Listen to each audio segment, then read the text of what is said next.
Theodore Roosevelt once said that to educate a man in mind and not in morals is to educate a menace to society. Ladies and gentlemen, in the current status quo, according to the Entertainment Software Association, more than 90% of kids below 18 play video games, and more than 90% of the games contain violence. This is actually a very frightening fact that in this modern society, people tend to be more attracted towards games in which more than 90% of them contain violence. And fun fact, it actually contributes to the $21.53 billion domestic video game industry in the US. Good day, ladies and gentlemen, honorable judges and fellow audiences. I am Joanne from grade 12 MIA, and I strongly believe that violent video games are dangerous. Games are like drugs in candy package. It may be fun, but it will gradually ruin you, ladies and gentlemen. Violent video games contain violence, like the killing things or mature content, for example, Graffiti Rush 2 or even the common one, PUBG. Ladies and gentlemen, why are these violent video games dangerous? Firstly, violent video games will make students less focused on their studies, which will lead to the failure in their academics, where academic career leads to more stable career path that students can achieve if they abandon their studies and rather focusing on their video games. Secondly, it will badly influence the children's behavior. When kids play violent video games, the realistic graphic in the game may affect the kids' behavior to be so in real life, because they may develop the mindset that, oh, violence is very fun and common, just like in the games. A study from the Journal of the American Medical Association shows that 60% of middle school boys and 40% of middle school girls who play at least one mature-rated game hit or beat up someone, compared to the 39% of boys and 14% of girls who did not. Ladies and gentlemen, this will contribute to bullying, fighting, and many more problems in the society. Another example is the gunman who killed 22 people and injured 24 others at a Walmart in Texas on August 3, 2019, made a fleeting reference about video game soldiers, indicating that he was familiar with video violence.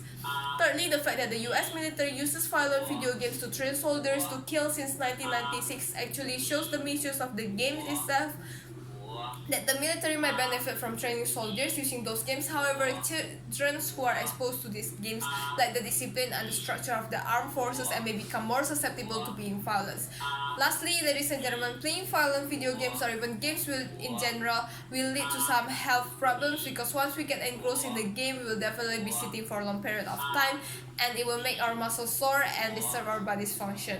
So what are our solutions, ladies and gentlemen? The most important thing is to implement moral education to the society. We're going to put moral education as an important part in the curriculum, where the teachers will first receive training in order for them to be able to deliver the moral values to their students well.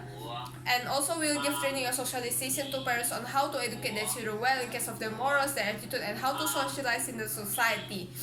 Also, communities will be encouraged to increase the society's awareness of our next generation, especially about the effects of the violent video games. Parents should supervise their children every now and then. Do not let their children play on with themselves. Interact more with them, play and share stories with moral values to them.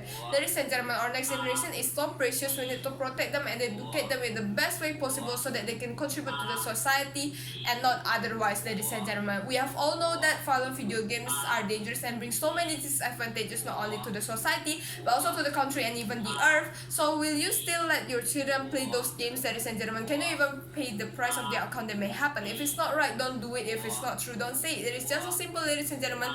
You know that it is like a poisonous snake ready to attack its prey, so would you put your children at risk just for temporary pleasure, ladies and gentlemen? Don't play with fire. Our next generation is very precious, and once again, I strongly believe that violent video games are dangerous. So that's all from me. Thank you for your attention. Have a nice day, ladies and gentlemen.